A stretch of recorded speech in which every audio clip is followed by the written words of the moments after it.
Hello friends, I'm coming at you on a breezy Sunday, doing a little walk here. But the purpose of this video is to attack the issue of low carb versus high carb. It is now, I'm convinced, scurried the internet to the extent that there is so much false confidence out there, and there is so much nonsense in terms of what people are expecting and what people are saying. And especially since my Jason Fung video got a lot of both good and bad attention, I needed to go back and readdress certain things that were said, because sometimes people are just not in the right frame of mind to tackle something. Truth is cyclical, and people have to be ready to receive it. And right now we're in the upswing of the low-carb movement, I'm convinced. And boy, it's breezy out here. I mean, it is just breezy. It feels good. I love a breeze like nothing else. So what I'm going to say in this video is going to cost me a number of subscribers. But I'm going to tell the truth because it's the only thing I really know how to do. And I won't be able to live with myself if I don't. Now, since this channel started, I have always said, your diet really doesn't matter.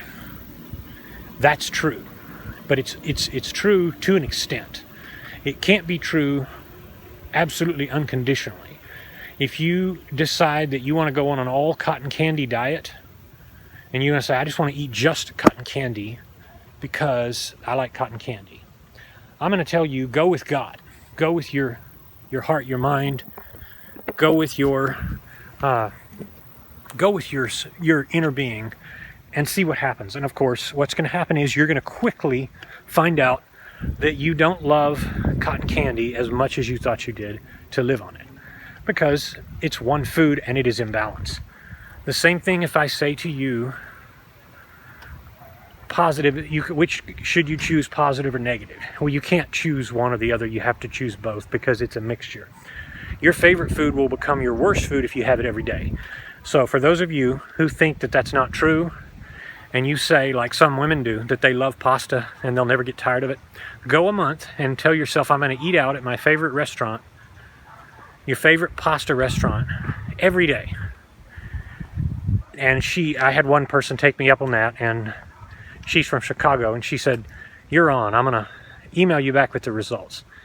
And as soon as she did, she realized about 14 days in, it took her 14 days to realize she hates her favorite restaurant now, because she doubted what I was saying, and she now realizes she doesn't like to eat pasta. She ate it every day for her one meal a day. Try it, you'll hate it. So let's get away from these dogs. Oh boy. And now joggers. Oh, God dang it. Let's attack it. Here's the problem with low carb versus high carb. The reason you should always start with high carb when you do OMAD, if you are in a position where you're trying to choose the best meal for yourself. Now, I recommend that you eat what you are most comfortable with.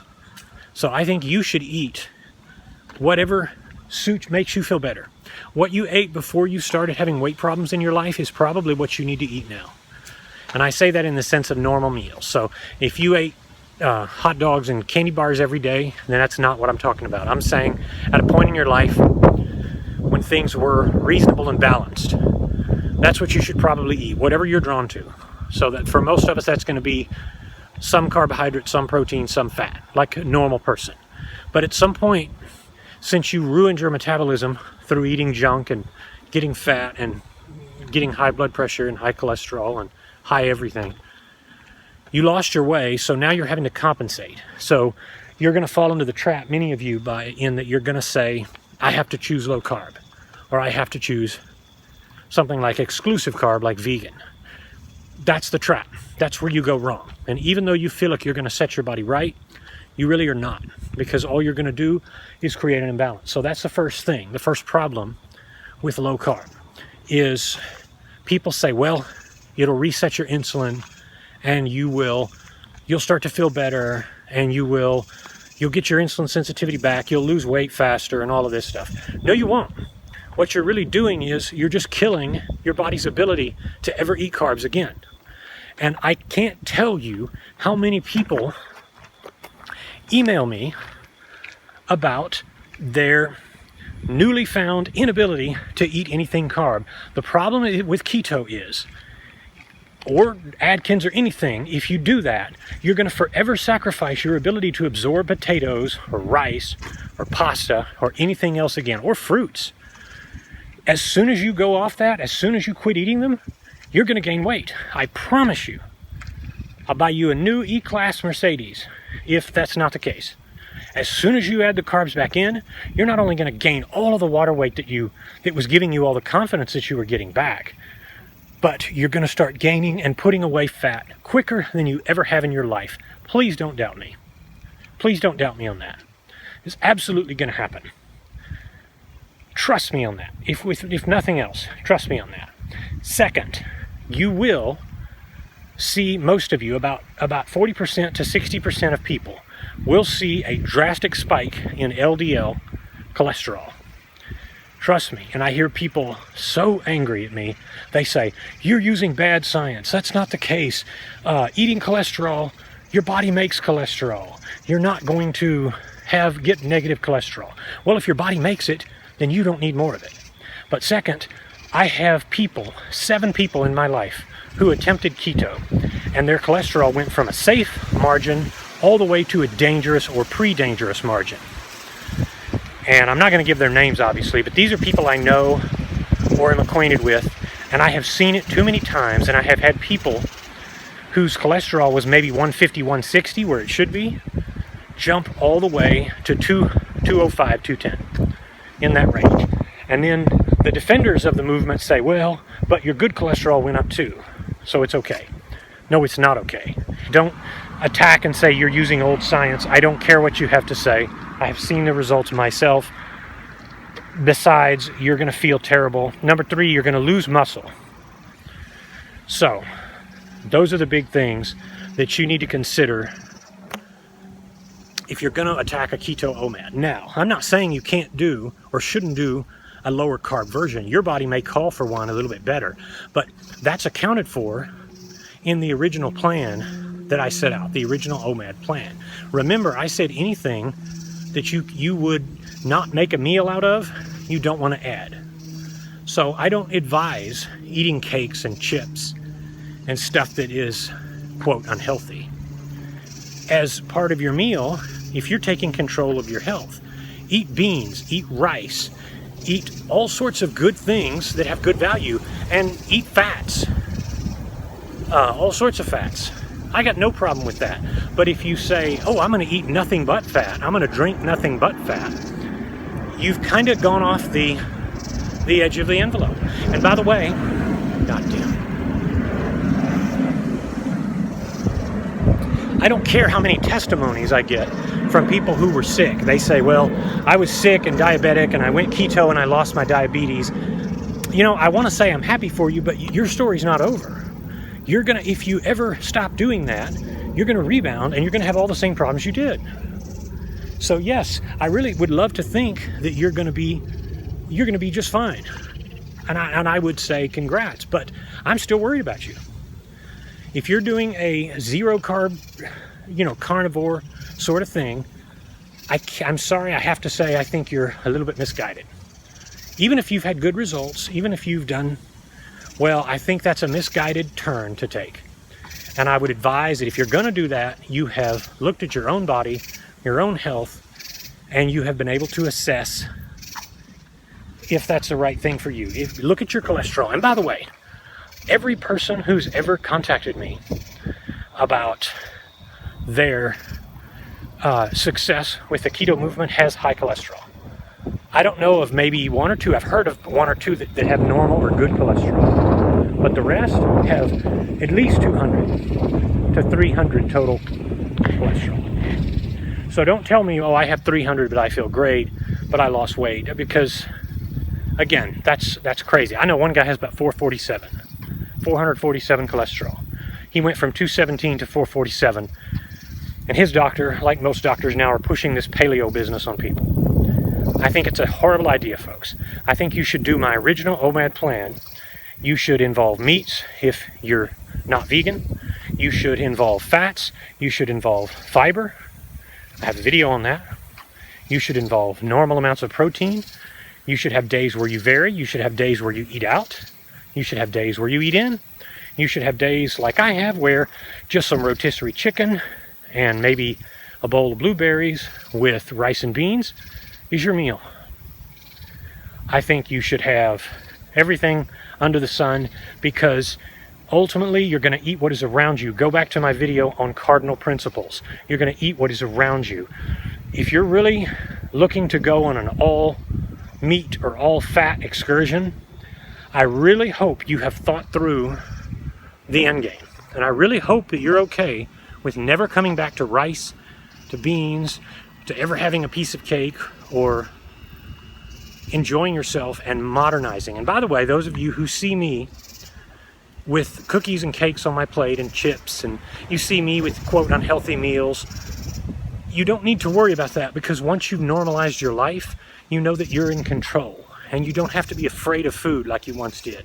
I know that really shocks a lot of you, because you haven't retaken the fortress of your self-control.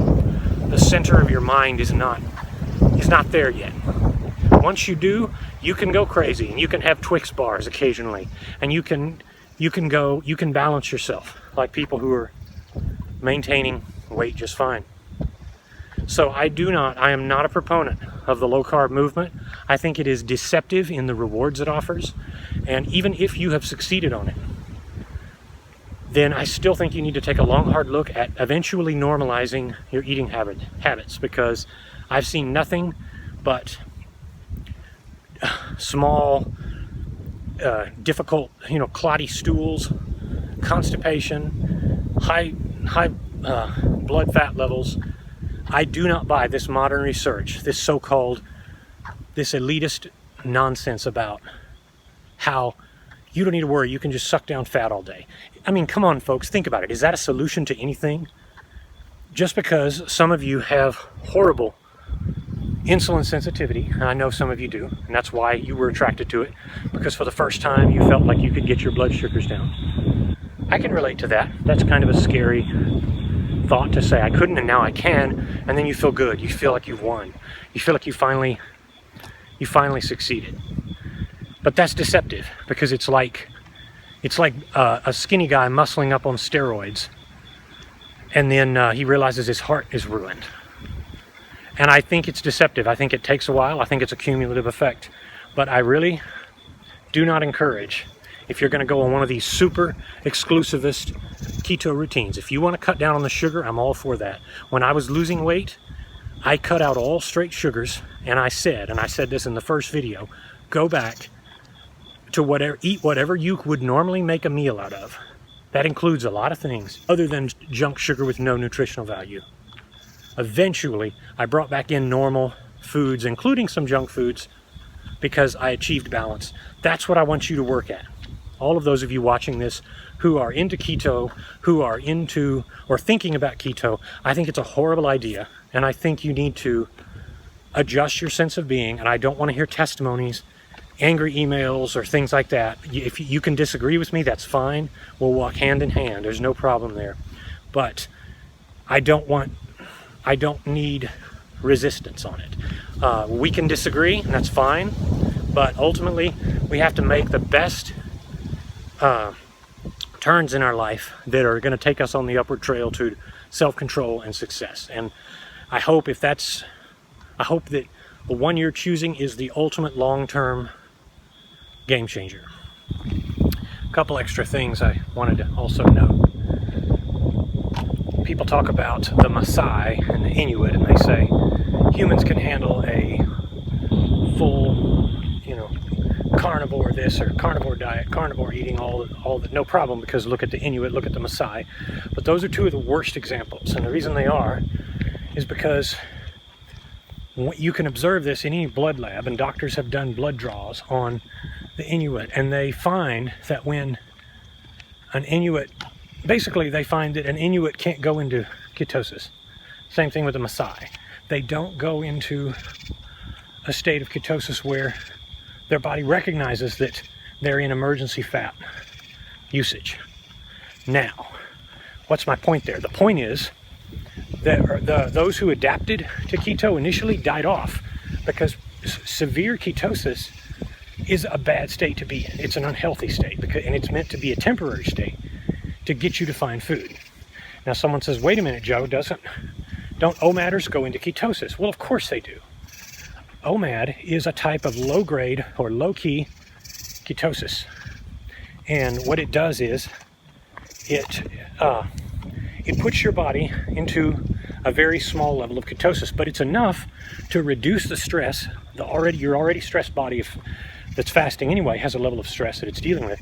It reduces it so that you don't go into full-on ketosis. You go into a temporary and eventually sustained ketosis. It takes about 6 weeks to get there, which is it's not accidental, folks, why I tell you to give OMAD 6 weeks to be effective, to be fully effective.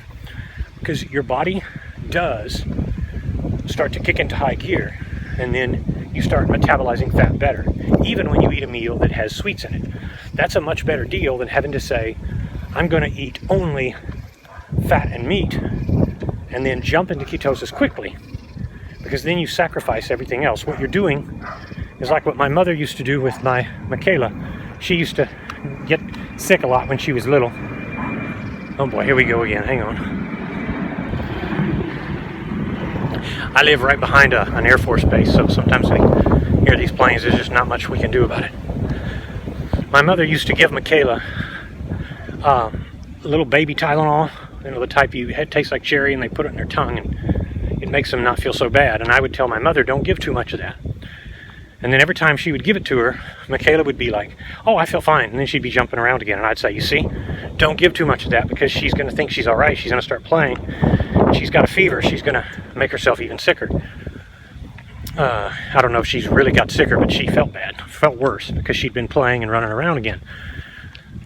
Because the point I'm making there is, some of you are like that. You're so anxious to get out of the discomfort of fasting that you basically drug yourself with an alternative.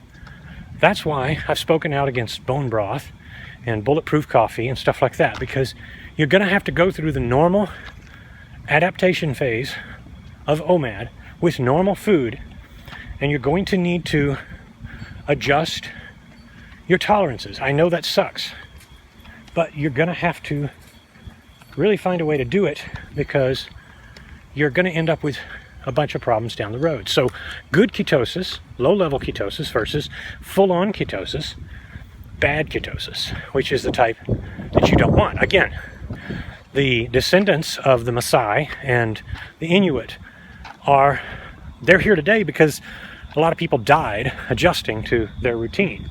Now, yes, everybody can adapt. I've always believed that. There's no reason at all to doubt that ever. Anybody can adapt, but so yeah, I've never doubted you will adapt, but it's like the Appalachian mountain and Kentucky mountain holiness churches where they have snake handlers. They're like ultra right-wing conservative miracle working types, where they say you give glory to God by handling snakes. And so what they do is the newly anointed pastor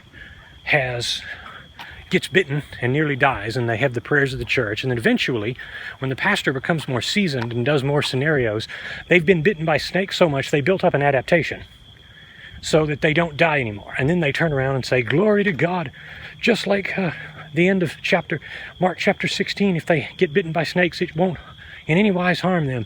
And they turn it into a natural thing into a religious thing, and that's why a lot of that works. But that's that difference between adaptation and adjustment. That doesn't mean something's healthy for you. So I hope this far out example has made the point. You don't want to you want to adapt reasonably. You want to adapt to a consistent aspect of life. That's why if you're thinking of going on a 21-day water fast, you don't come along and say, I need to lose weight, so I'm going to increase my weight loss by just not eating for 4 or 5 months, or 20 days, 30 days, however much it will take for you to lose weight. You don't do that, because that's not a long-term solution. OMAD, adjusted properly, built for you, is a long-term solution. I hope now you can see the difference between the two. And you can see why some of you are just, you're so ready to get out of discomfort that you start sabotaging your journey long term. I don't want to see that. I don't want to see people fail unnecessarily. I want to see you succeed. And if you must, phase into a more strict version of OMAD that is, you know, has even less sugars than the average. I got no problem with that. And of course, you don't need my problem one way or the other, right? So, anyhow, that's the scoop. I'm about ready to wrap this up and go home and polish out the night. So, we'll talk soon.